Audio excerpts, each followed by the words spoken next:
Assalamualaikum warahmatullahi wabarakatuh. Salam sejahtera bagi kita semua dan selamat sore adik-adikku yang kucintai di mana saja berada. Ya, adik-adik mahasiswa. Semoga dalam kondisi COVID-19 ini kita tetap sehat walafiat. Jangan lupa protokol kesehatan, pakai masker, jaga jarak, dan selalu cuci tangan. Bila bepergian adik-adik ya, mungkin ada diskusi, mungkin sekali-sekali ya. Jangan lupa pulang ke rumah, langsung buka bajunya, mandi, bersih-bersih, tinggalkan pakaian kotor di luar, pakai baju yang bersih ya. Jadikan area rumah Anda adalah area steril bagi Anda dan keluarga. Sekian saja saya kira. Topik hari ini kita akan berbicara mengenai public rehtelek dengan private rehtelek ini. Ini ada yang pengen tahu dari adik-adik ya. Apa sih beda public rehtelek dengan private rehtelek itu gitu ya. Iya, adik-adik ya. Jadi memang ada sebenarnya pemisahan itu sekarang sudah agak agak samar karena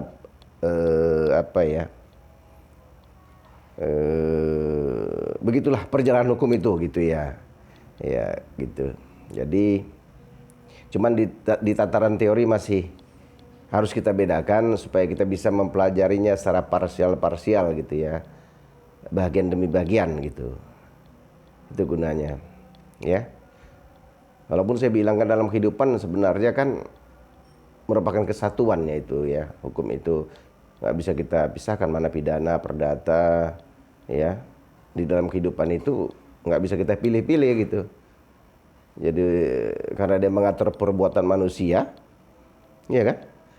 Jadi setiap action manusia itu yang bersentuhan dengan hak dan kewajiban orang lain, kita kan punya hak dan kewajiban, orang lain juga punya hak dan kewajiban. Ya bersinggungan ya dan dalam kondisi normal tidak berbenturan kepentingannya ya normal dia kondisinya, tapi kalau berbenturan kepentingannya maka hukum yang sebagai wasitnya gitu ya, kira-kira begitu kan, begitu ya, sehingga tatanan kehidupan itu bisa di manage gitu ya, tetap pada koridornya, orang mempunyai hak-haknya setelah melaksanakan kewajiban-kewajibannya kan gitu ya. Itu ya, hukum posisinya di situ gitu ya. Jadi kalau public rehtelek dengan private rehtelek itu kan posisinya, kalau dia public rehtelek itu biasanya negara ikut di situ ya, ikut di dalam katakanlah kontestasi gitu, kontestasi atau interaksi orang per orang tadi, atau orang dengan badan hukum atau sekelompok orang dengan badan hukum ya. Nah, begitu gitu ya. Di situ bedanya dengan private tadi. Jadi kalau dalam posisi hukum publik tadi ya, negara ikut berperan dia gitu, ikut peran di dalamnya gitu, dalam interaksi sosial itu gitu ya.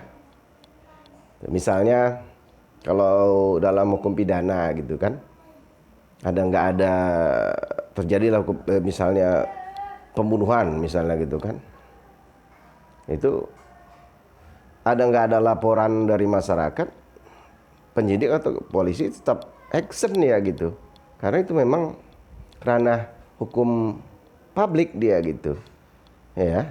Kita nggak usah bicara masalah delik aduannya dulu lah gitu ya, itu kan varian daripada pidana tadi kan gitu. Ini kita anggap dulu pure pidananya gitu, supaya kita bisa paham beda public rehtelek dengan private rehtelek itu gitu ya. Itu ya. Ya, ini kan pemahaman ya. karena hukum itu kan abstrak dia tadi. Oke? Ini misalnya dalam kasus pidana misalnya gitu kan. Jadi walaupun kasus pembunuhan lah misalnya gitu ya, 338 apa 3340 misalnya, biasa atau berencana, kita undang-undang hukum pidana misalnya gitu kan, itu action polisi atau penyidik, action dia gitu terhadap kejadian itu gitu. Dia periksa TKP-nya ya kan, dia buat berita acaranya gitu, dia panggil saksi-saksi gitu ya. Nah ini itu kegiatan penyidik seperti itu ya, karena negara hadir dia di situ, memang harus seperti itu gitu, supaya negara itu tetap berjalan di koridornya gitu kan. Ya itulah namanya hukum, fungsi hukum publik tadi gitu ya, salah satu hukum pidana ya, itu seperti itu, dan sifatnya dia memaksa, orang harus tunduk dan patuh kepada itu gitu. Kalau enggak ada sanksinya gitu ya, sanksi pidananya gitu ya, bukan ya adik-adik ya gitu. Jadi kalau di dalam kelompok hukum publik itu seperti itu. Kalau private kan atau privat itu, hukum privat dia kan person to person, people to people gitu ya. Pemerintah nggak perlu hadir gitu. Orang buat perjanjian sewa menyewa, ya udah, kalau memang sewa menyewanya itu sepakat, mereka mengikatkan dirinya menurut pasal 1320 misalnya, sahnya perjanjian, dan mereka bebas mengadakan kontrak gitu ya, kontrak bisnis atau dagang tadi, misalnya sewa menyewa, misalnya pasal 1338 ya kan, kebebasan berkontrak ya kan gitu,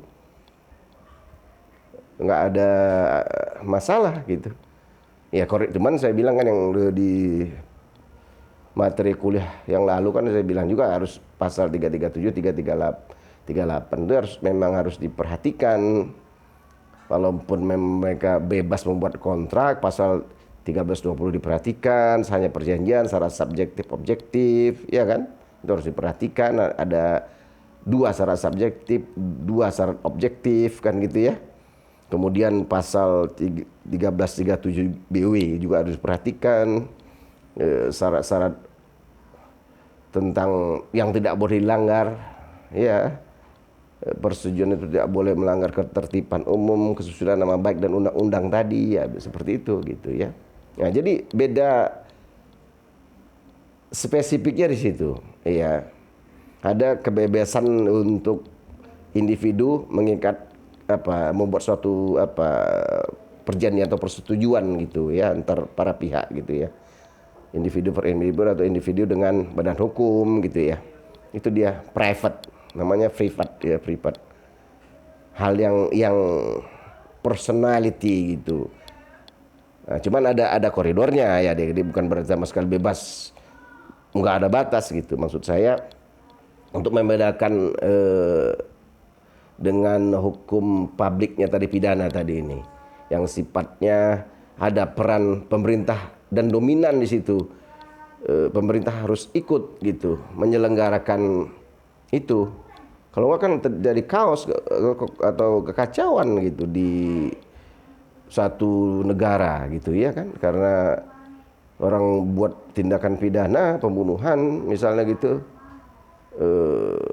dicuekin aja kan, nggak mungkin gitu ya. Itulah fungsi hukum pidana tadi gitu ya.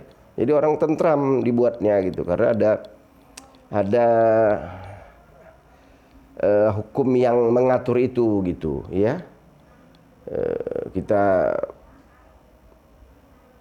para pihak pun nggak ikut campur, action dari negara ada gitu melalui CQ penyidik gitu kan, terus prosesnya ada sampai ke tahap ke kejaksaan penuntut umum sampai ke kehakiman ya gitu, sehingga adanya putusan inkrah untuk itu misalnya dinyatakan bersalah. Memang bukan pihak kepolisian menentukan itu, dia menyusun BAP-nya sesuai dengan barang bukti-bukti tadi itu.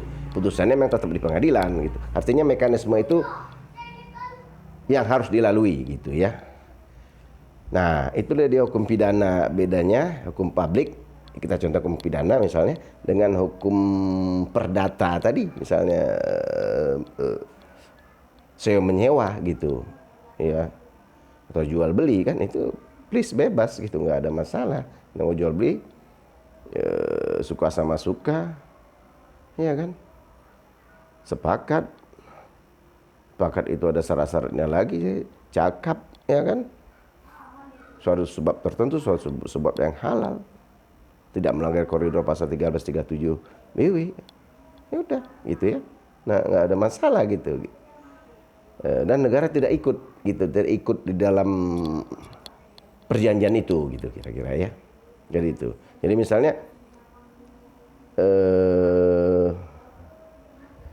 contoh daripada beberapa hukum publik itu misalnya ya hukum tata negara gitu ya, hukum administrasi negara, terus hukum apa lagi, hukum pidana tadi kan gitu, hukum perburuan campuran, kita nggak usah cerita dulu itu dulu ya kan. Yang sifatnya publik itulah dia tadi, hukum pajak misalnya itu kan, nah, gitu ya.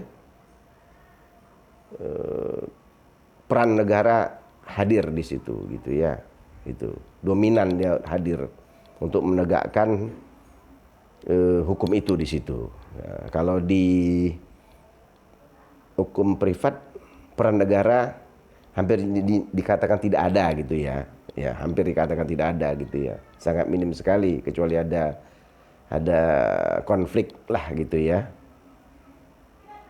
Nah, gitu. Saya kira kalau perdata itu privat itu ya perdata, hukum dagang gitu ya. Ya, adik-adik ya. Saya kira itu sajalah untuk pencerahannya. Jadi kita simpulkan bedanya cuma di situ saja yang paling esensial gitu ya, menurut saya gitu. Ya.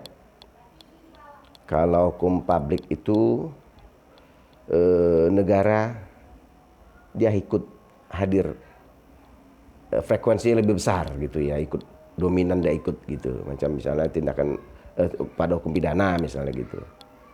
Kalau private dia misalnya di perdata negara hampir sama sekali tidak hadir gitu, nggak ada negara pun ikut gitu ya. Ya sewa menyewa tetap hadir gitu, tetap ada gitu ya. Itu saya kira yang paling esensial gitu ya, adik-adik. Jadi demikian saya kira. Yang penting Anda paham lah yang namanya publik itu kan. Jadi aturannya umum, dia umum dan semua orang diatur gitu. Organ-organnya juga diatur gitu ya. Ya dari situ ya. Tapi kuncinya tadi itulah, kalau hukum publik, hukumnya itu dominan, ada memaksanya, dan pemerintah lebih dominan ikutlah dia di dalamnya gitu, seperti hukum pidana tadi. Kalau di dalam hukum private, individu dengan badan hukum, ya negara hampir tidak ikut campur gitu ya. Nah, dan sedikit itu ya hanya sebagai asesor saja gitu ya, gitu. Jadi dominannya individunya lah, itu ada dengan badan hukum individu tuh badan hukumnya gitu ya. Nah, seperti itu adik-adik ya. Moga-moga pencerahan ini bisa dipahami lah ya. Saya kira nggak susah lah belajar hukum itu, memang nanti kita jelaskan juga lah tentang apa video selanjutnya, mungkin tentang hukum perburuhan yang campuran, yang dulu gimana bentuknya, masa kolonial, kemudian setelah merdeka, dalam orde baru, udah reformasi dan seterusnya gitu. Nantilah kita ceritakan itu ya. Ya, karena hukum itu dia akan berkembang ya sesuai dengan kebutuhan dari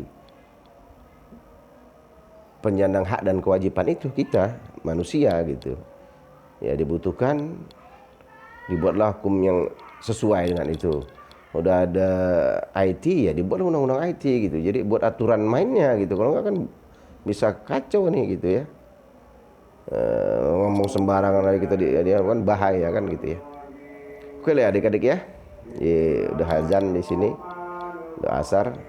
Sesudah saja billahi taufiq wal hidayah. Assalamualaikum warahmatullahi wabarakatuh. Salam sejahtera bagi kita semua dan saya doakan adik-adik tetap semangat belajar ya di masa pandemi COVID-19 ini. Selamat sore dan sampai jumpa kembali.